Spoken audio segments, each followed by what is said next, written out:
येथील वाघोलीतील रेस्टार आकाश उर्फ आक्या बनसोडे आकाश बनसोडेवर धारदार शस्त्राने ठिकाणी प्राणघातक हल्ला केला आहे.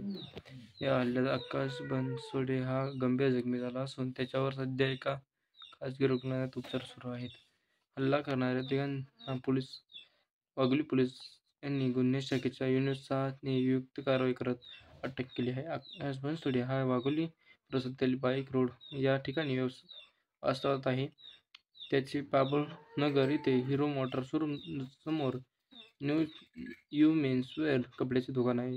गुरुवारी रात्री आकाश बनसोडे हा आपल्या दुकानावर होता त्यावेळी त्याच्या दुकानात 3 जण अचानक आले आणि शिवाय करत "तू थांब, तुझा आता गेम करतो" असं म्हणत त्याच्यावर धारदार शस्त्राने वार करण्यास सुरुवात केली. या तिघांनी आकाश बनसोडेच्या पाठीपासून डोक्यापर्यंत भुवईजवळ, ओठाजवळ, त्याच्या पायाच्या मांडीजवळ धारदार शस्त्रांनी वार केले. यामध्ये आकाश बनसोडे याला जीवे मारण्याचा प्रयत्न झाला. आकाश बनसोडे याला ठार मारण्याचा प्रयत्नाचा गुन्हा यानंतर दाखल करण्यात आला. या प्रकरणी ज्ञानोबा जाधव वय 18 यांनी फिर्याद दिली असून पोलिसांनी आपले घर राखोड येथे राहत्या अनिकेत दीपक वानखेडे, दीपक गोविंद माने व एका अल्पवयीन तरुणाला अटक केली आहे. या प्रकरणातील वाघोली पोलीस ठाण्यात अधिक तपास करत आहेत.